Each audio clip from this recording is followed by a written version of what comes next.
Hey everyone, it's Tish. Thank you for coming to my YouTube channel. I really appreciate your support. I've been wanting to start a YouTube channel for many years now, and I've just been putting it off and procrastinating and making excuses and just like, and so I felt like I think now is the time. And so today I just kind of wanted to give you a life update. My channel will probably just be about my journey, what's going on in my life. I initially wanted to start it when I started my sister locks last November, but time just got away from me, and then just life happened. So, but I felt today was befitting to go ahead and drop it. I've been planning it for the last few weeks, and I just felt like today was the time. I have been on quite the journey, as we all, over these last almost 2 years due to COVID. Life has happened. I got married in 2020, and have just been living life. But this year, I was making some changes in my life and started looking for new opportunities, things to do, and I came upon a new job.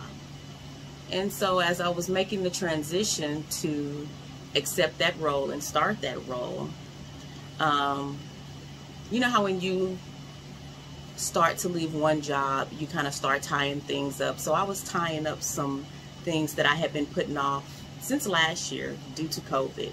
My annual visits, my well woman, my mammogram, because I missed my mammogram last year. So in July, I was doing those things because I was scheduled to start my new job in August, on August the 2nd actually. And so I went and I got my mammogram, and it was a normal process. They called me back because they said that they saw some abnormalities, which I'm used to because I have fibrocystic breasts. And so they told me they needed for me to come back and do another mammogram and ultrasound. Not a problem. I'm used to that. I mean, because during the mammogram visit, the first visit, I actually thought that she had only did like 4 films, which I thought was odd. I was used to having more films done. So I was like, okay, good, because I don't think that she took enough film. And during that first visit with her, I was talking to the tech because she was familiar with me. I had been going to this location for years now. And I said, you know what, I think this is the year that I'm going to go ahead and get my breast reduction, because my breasts are pretty sizable, pretty large. I am at a 38 or 40 IJ.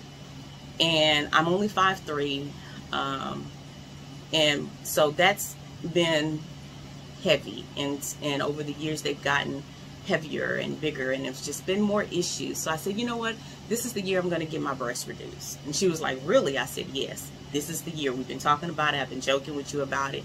This is the year I'm going to do it. And she was like, well, if you're ready, I know of a great plastic surgeon. He's right across the hall.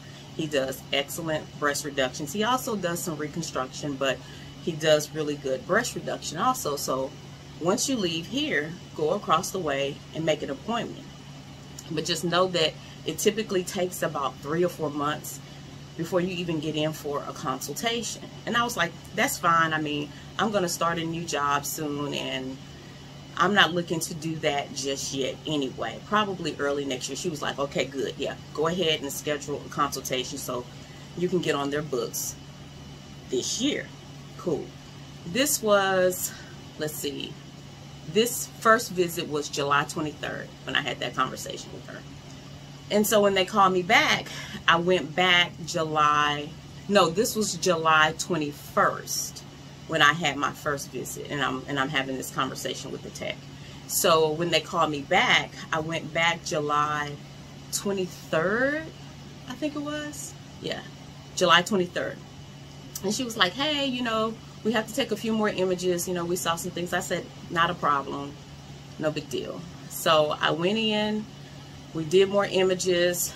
She was being more definitive on where she wanted to look. And so that's when I got a little, but then I didn't really think anything of it, because I know that there are certain areas of my breast where there tend to be more masses, cysts and things like that. So again, I'm used to this. I've been having mammograms since I was 27, so for the last 20 years.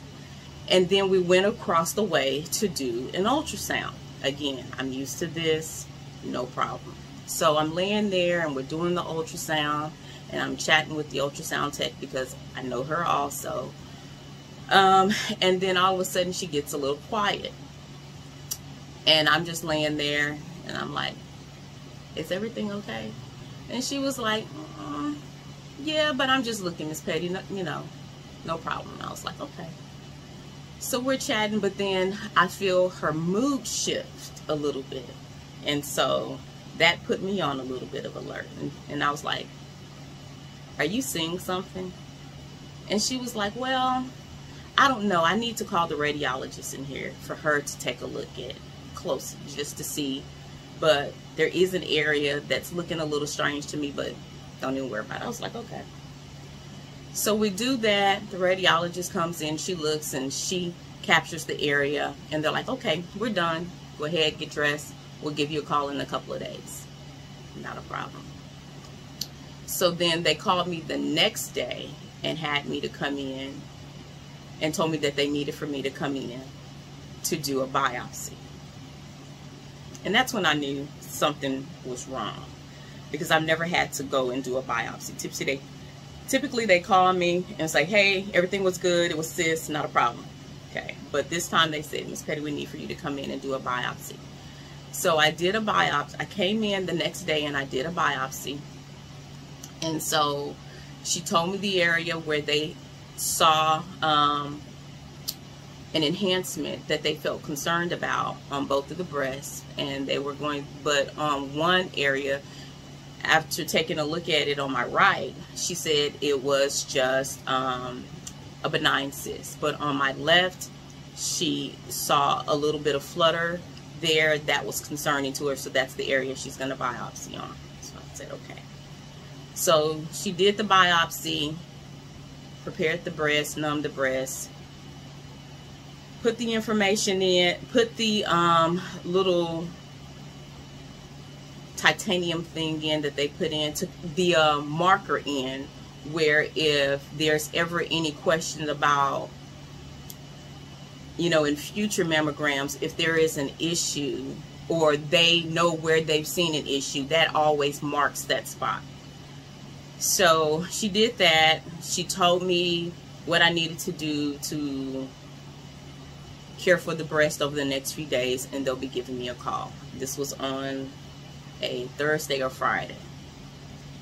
So that following Monday, which was July 26th, I was in Hobby Lobby, and I remember I was in Hobby Lobby and I was looking for some balloons, and I was just looking at different balloons because I had something that I needed to do and I was preparing for, and I got a call and I looked at the number and I immediately knew it was the hospital. Even though it didn't say it, I just had a feeling. I said, this is the hospital and they're going to call and tell me. And so I answered the phone and it was the radiologist. And she said, hey, Miss Petty, how are you doing? I said, I'm good. How are you? And she was like, are you at work right now? And I was like, no, actually, I am transitioning. I'm in between jobs. I start my new job on Monday. She was like, are you someplace you can sit down? And I said, well, no, I'm in Hobby Lobby, but I think I already have a feeling what you're going to say, so you can just say it. You can just tell me. And she was like, well, are you in a good place where you can talk and listen? And I said, yes, I am. And so I just kind of stood still in the aisle that I was in at Hobby Lobby, and she told me, and she was like, well, you have breast cancer. And I said, okay. And she said, you have a breast cancer that's called invasive lobular carcinoma. And so I said, okay. And so I immediately put her on speaker And I went to Google and I Googled that. I said, how do you spell it? And she told me, and she was like, are you on the internet? And I said, yes. And she was like, pause and let me just talk you through this before you go to Google. And I said, okay. And she was like, well, this is a rare form of cancer. It is treatable, but we have to move on this so we can get this taken care of. I am setting you up with a visit with a surgeon, and she was asking me about where I live and the different locations and if I had a preference in anything. We talked through that. And so I'm, you know, just giving her my information, and she was like, are you okay? And I said, yes, I am. I said, I just had a feeling, because when you did the biopsy, I just had a feeling. So I've been mentally kind of preparing for this conversation over the weekend. She was like, do you have any questions for me? And I said, well, what is the stage? And she was like, I can't tell you right now, because that's a conversation that you need to have with the surgeon. They walk you through the stage and everything. So I said, okay, how quickly can you get to me into the surgeon that you're recommending? Because like I said at the top of our conversation, I actually start a new job on Monday, and I want to have a conversation with my new manager about this. So I'd like to have an idea of what's going on, because I'm not going to have any FMLA time. I'm switching benefit plans, and so I just need to just be transparent and forthcoming with her about what's coming, because this is not what we signed up for. And she understood, and she was like, well, I'll try and see what I can do to get you into something fairly quickly, to get you a little bit of resolution to help you along with the conversation with your new job. And I was like, okay. And she was like, you'll be getting a call from the nurse navigator who will help you kind of navigate this entire process with doctor's visits, support groups, answer any questions that you have in between your doctor's visits, just kind of help and support you through this process. I was like, okay. And she was like, do you have any other questions? And I was like, actually, no, I don't. She was like, are you okay? And I was like, I am. And she was like, are you in a position where you can drive yourself home? And I was like, yeah, I'm fine. Like I said, I've been mentally preparing myself for this conversation, so I'm okay. So we ended that conversation, and I went out. I checked out. I bought the balloons that I was looking at, and I checked out, and I sat in my car, and I prayed, and I called my husband, and I told him, and we chatted for a bit, and I told him I'm headed home. And then I text some of my closest friends, and the only thing I could text, because those that had been aware that I was getting the biopsy, they were kind of waiting to hear about this also. So the only thing that I really text was the type of cancer that I had. I couldn't even say I have cancer. I just typed invasive lobular carcinoma, and that was it.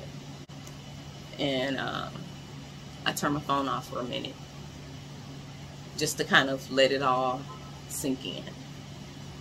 And so I drove home, talked to my husband. We sat on the back porch, and I talked to my husband. I shed a couple of tears at just the whole circumstance of it all. You know, I had finally made the decision to have a breast reduction. I had finally accepted a role at a level that I had been avoiding for years.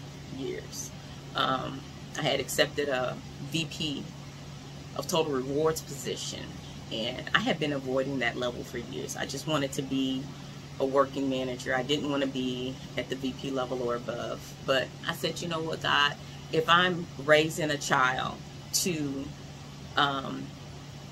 be as great as he can be, and, you know, challenge himself, and not to run from challenges or things that stretch you, or just really tap into your greatness, then I have to do that also. So I accepted the role, and I was like, wow, God, like, I start a new job next week. Are you kidding me? Are you kidding me? But life, you know, life happens, and it's not our plans. It's what he has for us. And I just pray just for greater understanding and clarity, because, like, are you serious right now? I start a new job. My son starts, you know, 4th grade, a new school. I'm putting him in a new school. I'm recently married. Like, but it's not my plan. It's not my will. It's what God's will is. And so I just really had to really sit in that and really understand that. And that really came into context for me. So I talked to a few of my family members, a few of my close friends, and they knew. And I shared that. And I really began to make peace with it. I met with my surgeon. And she was like, I see you have an appointment. Oh, hold on. Let me back up.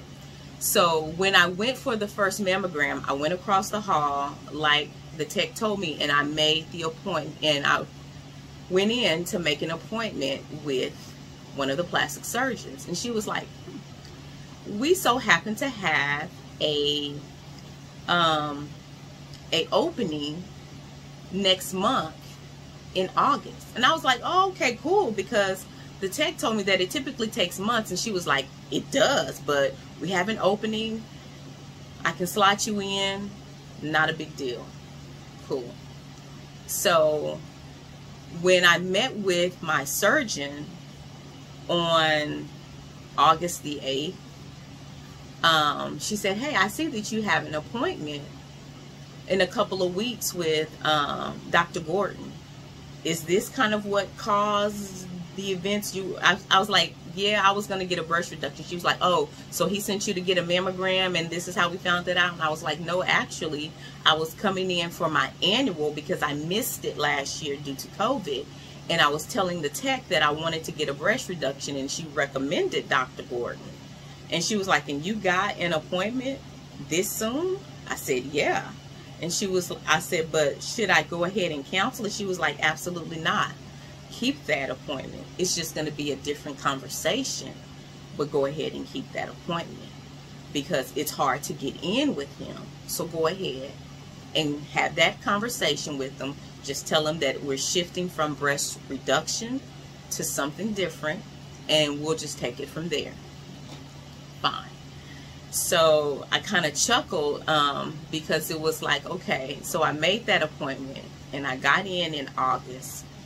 I got diagnosed July 26th. I got the appointment for August, I think it was 13th. And, you know, I know that the way that everything was lining up, God had orchestrated all of this because he already knew. He already knew. I didn't know, but he already knew what was coming. And so I went in. A friend of mine, a really dear friend of mine, went with me to that visit, and we had the conversation about what my treatment could possibly be.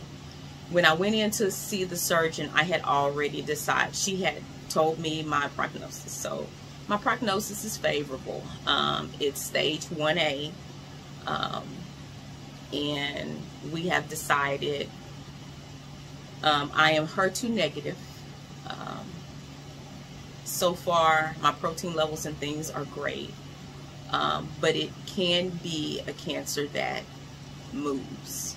And so that was our concern. So, and I had done my research by that time I went to that visit. So I was already prepared with what I wanted to do as far as treating it from a surgical perspective. So I told her, I said, I want to have a double mastectomy. I don't want a lumpectomy. I don't want a mastectomy on the actual breast itself where the cancer is. I want them on both because I understand how this particular cancer is. It's difficult to treat with chemotherapy, and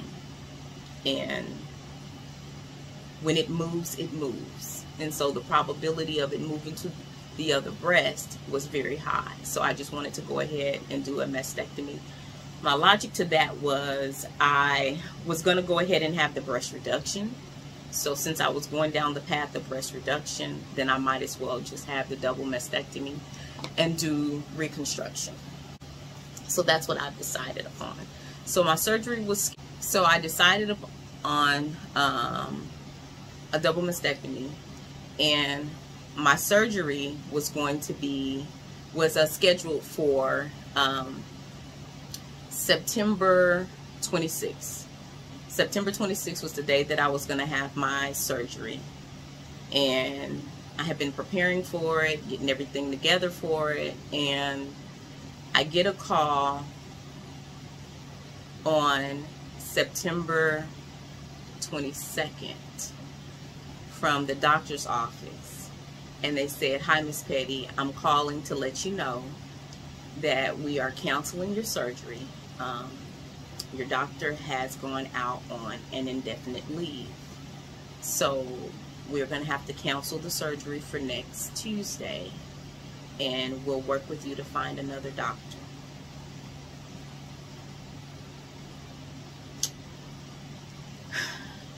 So I sat there and I said, "What?" And she was like, "I'm so sorry about this, but we can work with you to find another physician." And I said, "So I have to start this process all the way over?" And she was like, "Not all the way over. Like, you don't have to do the MRI again, and you don't have to go, you know, do some of the other tests again. No, we'll just have to start the process over of finding you a doctor and then aligning her schedule up with the plastic surgeon's schedule so they can have so they can do the surgery."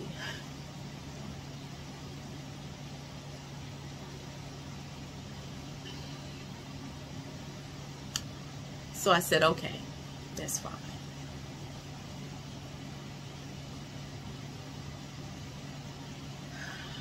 What is it that I need to do? And she was like, "Well, I have a doctor here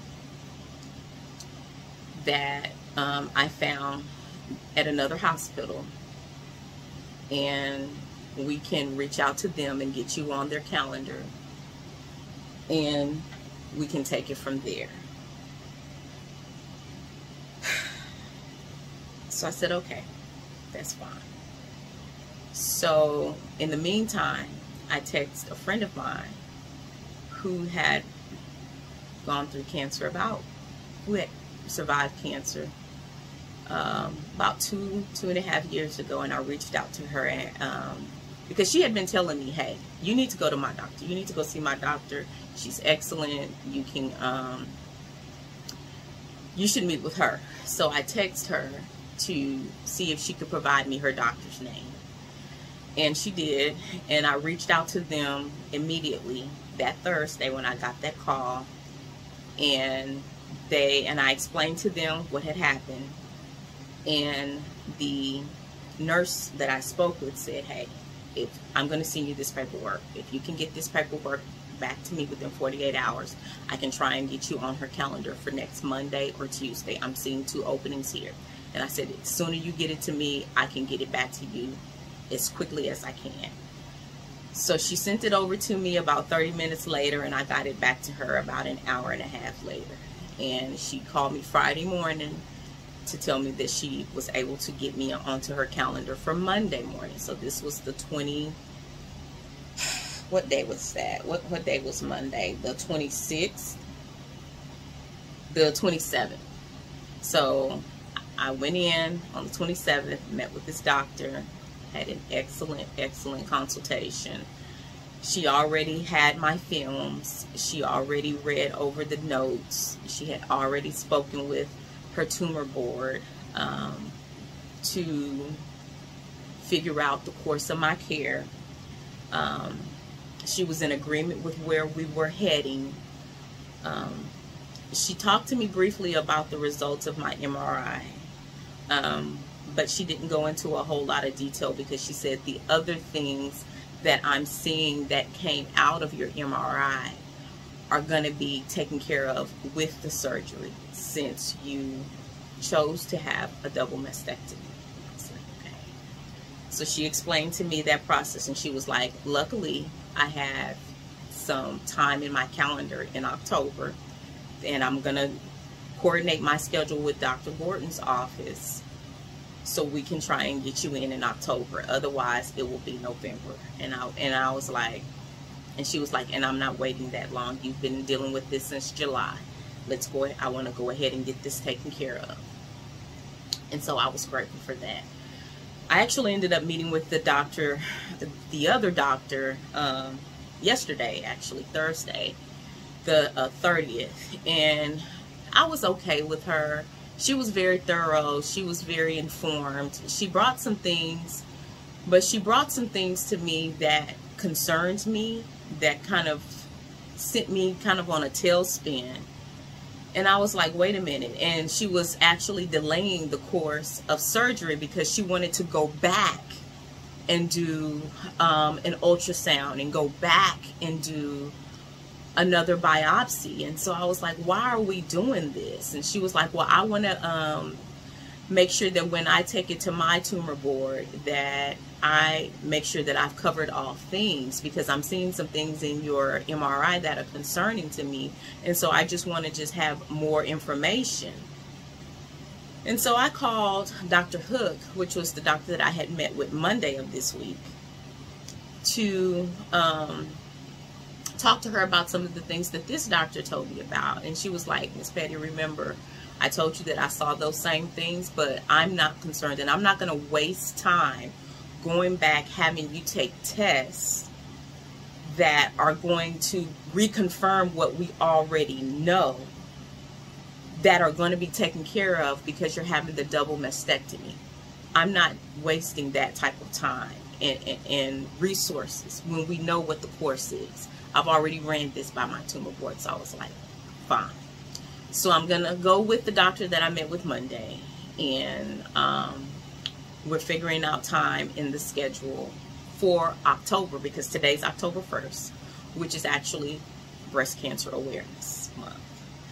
So figure out a date this month.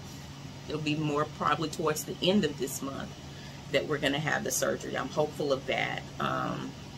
I meet with the oncologist on October 8th. So next Friday, I'll meet with my oncologist to just discuss treatment options once we complete surgery.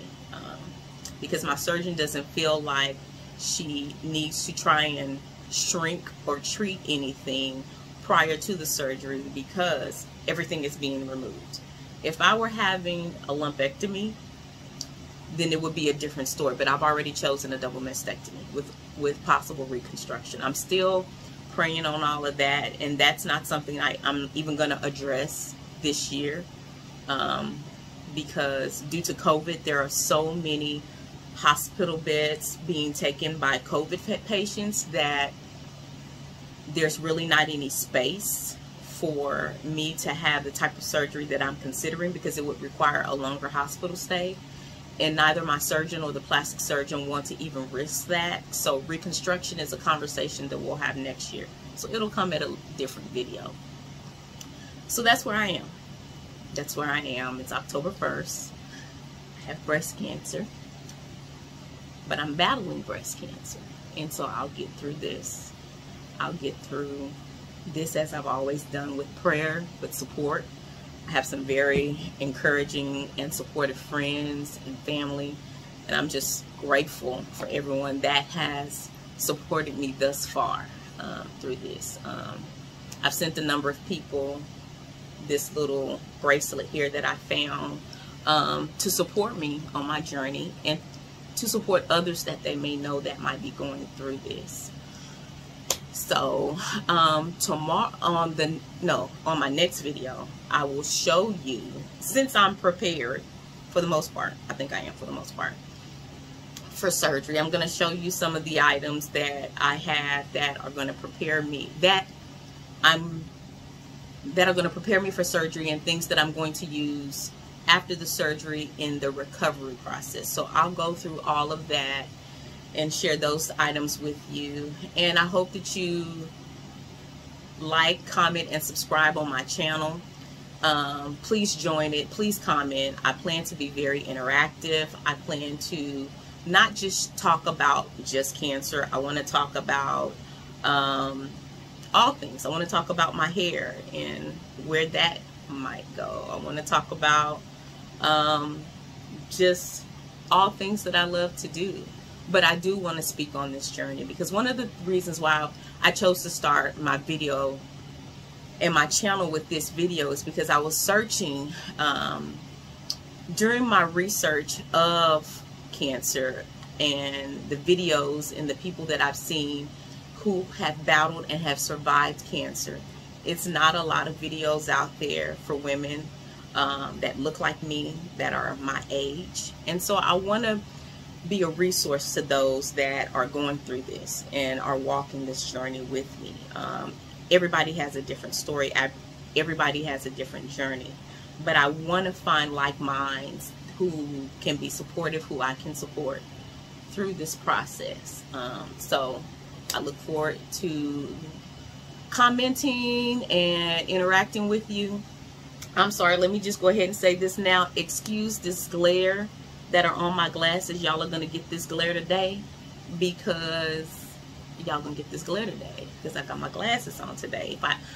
On another day, I'll probably won't have my glasses on. If I can't get this glare to work right, I'll just have my contacts, but this is what you're getting today. So I look forward to it. Thank you again. Like, comment, and subscribe. Share this with other friends and families that you know that might find this information useful. Bye.